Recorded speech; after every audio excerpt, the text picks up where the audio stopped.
ബാറക്കല്ലാഹ്. മഹാനായ സഹൽ റളിയല്ലാഹു അൻഹു, സഹൽ ഇബ്നു ഹുനൈഷ് നല്ല സൗന്ദര്യമുള്ള ഒരു ചെറുപ്പക്കാരനായിരുന്നു.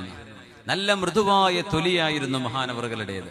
അങ്ങനെ മദീനയിൽ ഒരു കുളത്തിൽ ഇങ്ങനെ കുളിച്ചുകൊണ്ടിരിക്കുമ്പോഴേ സഹൽ ഇബ്നു ഹുനൈഷ് എന്നവര് കുപ്പായം അഴിച്ചിട്ടാണല്ലോ കുളിക്കുക, ഔറത്ത് മറച്ചിട്ടുണ്ട്, പക്ഷേ ശരീരത്തിന്റെ മേൽഭാഗം ഓപ്പണാണ്. മഹാനവറുകൾ കുളിച്ചപ്പോ ആമിർ ഇബ്നു റബീഅ റളിയല്ലാഹു അൻഹു അതിന്റെ ഇടയിലൂടെ ഇങ്ങനെ കടന്നുപോയി. മഹാനവറുകൾ മാ റഅയ്തുൽ യൗമ കജിൽദി മുഖബ്ബഅ, ഇങ്ങനെ മനോഹരമായ ഒരു പെൺകുട്ടിയുടേതുപോലുള്ള, ഒരു ചെറുപ്പക്കാരിയായ പെൺകുട്ടിയുടേതുപോലുള്ള മൃദുലമായ ഒരു ചർമ്മം ഞാൻ ഇതുവരെ എന്റെ കണ്ണുകൊണ്ട് കണ്ടിട്ടില്ലേ എന്ന് മഹാനവറുകൾ അങ്ങ് പറഞ്ഞുപോയി. അങ്ങോട്ട് പറഞ്ഞുപോയി അറിയാതെ.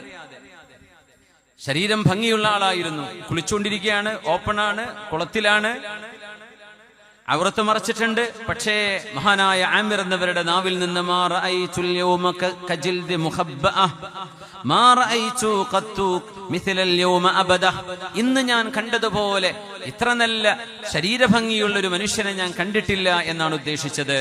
മഹാനായ സഹൽ എന്നവർ ഫലബിത സഹലുൻ, സഹൽ എന്നവർ ബോധം കെട്ടു വീണവിടെ. ഒരു ഭാഗം കുഴന് സത്യമാണ്, അത് ഉള്ളതാണ്.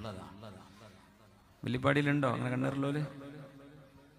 കണ്ണീറിലോരെ പോയി മയ്യത്തിസ്കരിക്കാന പരിപാടി, അതില്ലാത്തതാണ്, അങ്ങനെ ചെയ്യാൻ പാടില്ലേ. ഏതെങ്കിലും കണ്ണീറുള്ള ആള് പള്ളിയിലൊക്കെ വെറുതെ ഉറങ്ങി കിടക്കുമ്പോൾ ബാക്കിൽ പോയിട്ട് അല്ലാഹു അക്ബർ അവസാനത്തെ തക്ബീറും പോലും ഉണരും ചെയ്യും. അത് അത്ഭുതം. അങ്ങനെ മുഴുവൻ നിസ്കരിച്ച ഒരു ചരിത്രം ഞാൻ കേട്ടിട്ടില്ല. അപ്പോഴേക്കും മൂപ്പര് ഉണരും, ഇവരൊക്കെ അടിയും കിട്ടും.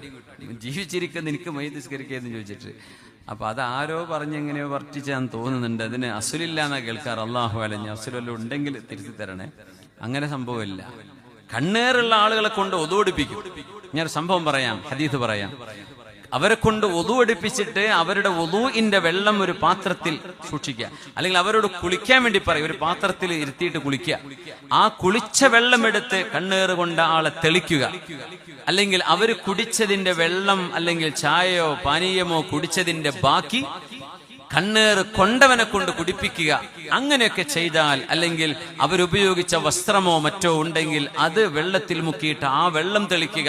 അങ്ങനെയൊക്കെ ചെയ്താൽ കണ്ണേറ് കൊണ്ടവർക്ക് ശമനം കിട്ടുമെന്ന് ആലിമീങ്ങൾ പറഞ്ഞിട്ടുണ്ട്. റസൂലുള്ളാഹി തങ്ങളുടെ കാലത്തൊരു സംഭവം പറയാം. സ്വഹീഹ് മുസ്ലിമിൽ വന്നിട്ടുള്ള ഹദീസാണിത്. മഹാനായ സഹൽ റളിയല്ലാഹു തആല അൻഹു, സഹൽ ഇബ്നു ഹുനൈഷ് റളിയല്ലാഹു തആല അൻഹു